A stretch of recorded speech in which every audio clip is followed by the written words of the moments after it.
जय श्री राम।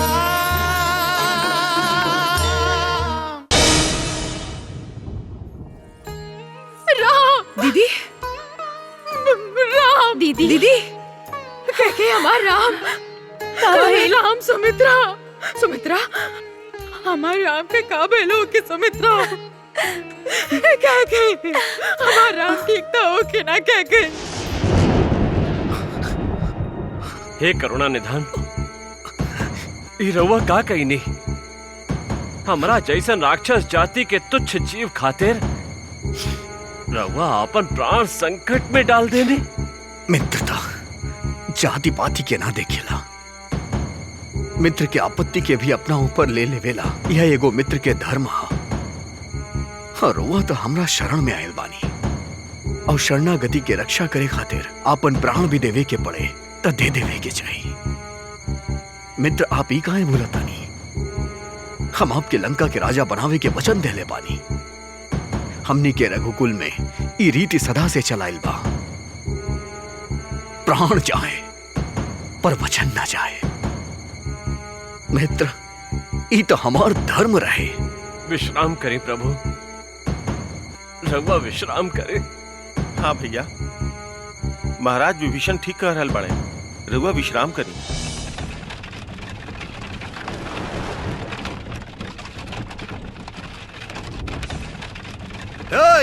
सारथी कहाँ ले जा रहल बड़ा हमरा के? रथ के रोका। तू हमरा के युद्ध से भगा के ले जा रहल बड़ा? के कर आज्ञा से तू रणभूमि से रथ के मोड़ला? महाराज श्री राम के साथ है। हम तहार जीवा काट दे यदि शत्रु के श्री का बता। क्षमा लंकेश, परंतु हम तो सारथी के धर्म निभावत रही। एगो सारथी के कर्तव्य है कि युद्ध भूमि में आपन स्वामी के हित ध्यान रखत सतर्क रहे। इस समय हमरा युद्ध के सिवा कुछ नहीं खे सूझ रहल। हमरा के वापस रणभूमि ले चला, घुमावा रथ के। हमरा शत्रु के सामने जाए के बा।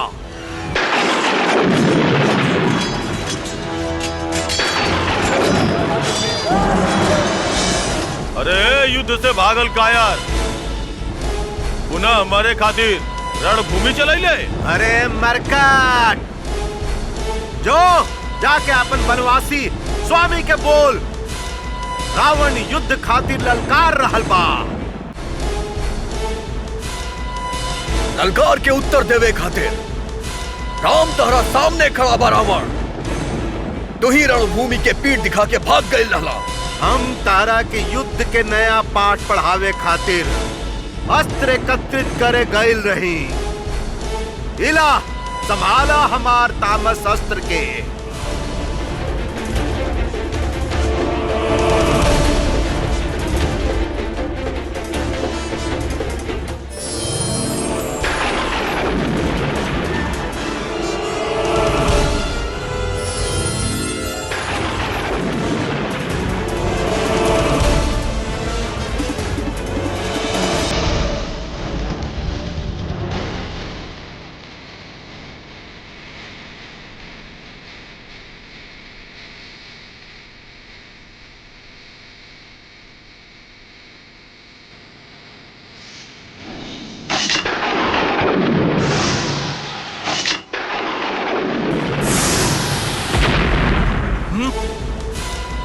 तामस अस्त्र के काट रहे तहरा पास, ऐसे बाँच गईला।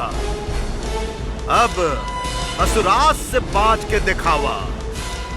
तहरा के और तहार बानर सेना के धूल में मिला दही। अस्त्र छोड़ा रावण और अपन अभिलाषा पूरा करना। तला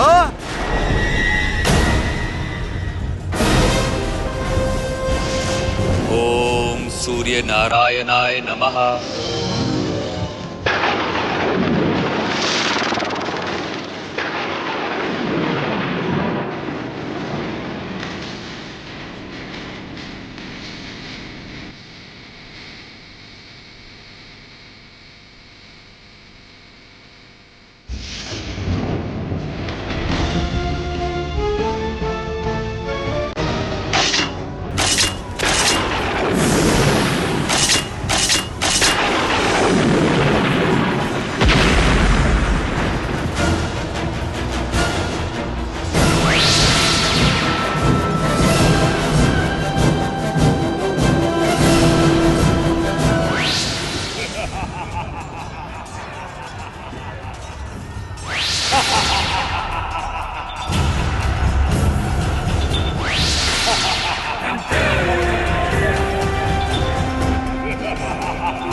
के समान सामने आके युद्ध कर।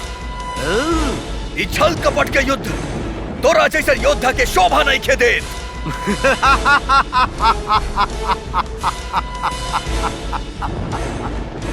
राम, हमार सामना करे के शक्ति और साहस तहरा में नहीं खे। अस्त्र फेंक के हार मान ला। लंकेश तहार सब अपराध क्षमा कर दी ही।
भाग्यशाली बाड़ा राम, सूर्य अस्त होके तहार सहायता कर देलस। युद्ध विराम के कारण तू जीवित बाँच गईला, परंतु काल तू जीवित ना बचबा। जा करला जितना विश्राम करे के बाद। तार सर्प मंडरात काल हम अभी से देख रहल बानी राम। जौन काल तारा दिखाई दे रहल बा रावण, वो काल हमार बाव में बैठल बा और तोहर प्रतीक्षा कर रहल बा। जौन थोड़ा श्वास तोहरा में बचल बा ओकरा समाप्त होखत ही ई काल तारा अपन पाश में जकड़ ली। जा रावण जा, और कल प्रातः सूर्य देव के अपन अंतिम प्रणाम करके आइहा।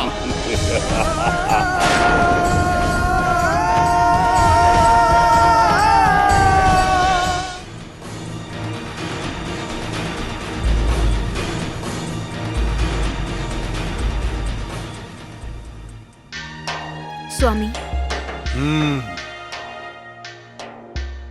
का आज रउआ युद्ध में मूर्छित हो गए रहली? रउआ के सारथी से पता चलल इस समय से वो हमार सारथी नहीं खे। ओकरा के बंदी बनावे के आदेश देतानी हम। केहू बा? रउआ विचलित काहे होतानी? एमे सारथी के का दोष? यदि लंका के महारानी युद्ध के समाचार जानल चाहिले त का ओकरा में साहस बा कि वो हमरा के सत्य ना सुनावे? और ई त युद्ध बा। युद्ध में अगर मृत्यु हो सकेला तो फिर मूर्छा काहे नहीं खे आ सकत स्वामी? महारानी, रवा पहला बार साहस भरल बात कर रहल बानी। साहस कर रहल बानी, कुछ कहे के ना पूछे के। तब पूछी, रवा ई युद्ध काहे लड़ रहल बानी? अपन विजय खातिर। ए विजय से का मिली रउआ के? यश, कीर्ति। यश और कीर्ति शुभ कार्य से मिलेला स्वामी। कोनो बेसहारा के सहारा बनके, निर्बल के बल बनके, धर्म खातिर अपन प्राण देवे वाला के यश मिलेला। किंतु अधर्म खातिर लड़े वाला युद्ध में यदि विजय हो भी जाए तो ओकर सराहना कबो ना होखेला स्वामी। हम राउर पत्नी होखे के नाते राउरे विजय के कामना करीला, किंतु हमार मन में ये प्रश्न उठ रहल बा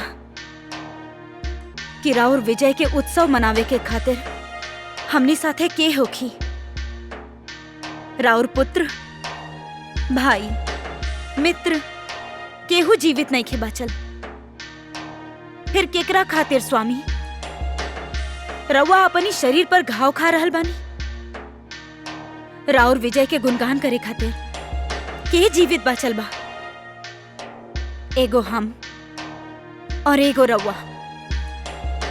और विधवा सबसे भरल इस सुनसान लंका। तनिक सोची महाराज और फिर हमरा के बताई, का ऐसन विजय पावे खातिर रउआ काल फिर युद्ध में जाइब? हमरा और आपन हित खातिर, आपन कुल खातिर, आपन देश के हित खातिर रउआ से प्रार्थना करतानी। जे गईल उ गईल, किंतु जे बाचल बा ओकरा के बचा ली ही महाराज। हम रउआ से अपन सुहाग के भिक्षा मांगतानी महाराज। स्वार्थी मत बनी महारानी मंदोदरी। रावण ए युग के वो युग पुरुष हा जेकर नाम हर युग में लिहल जाई महारानी, हर युग में लिहल जाई।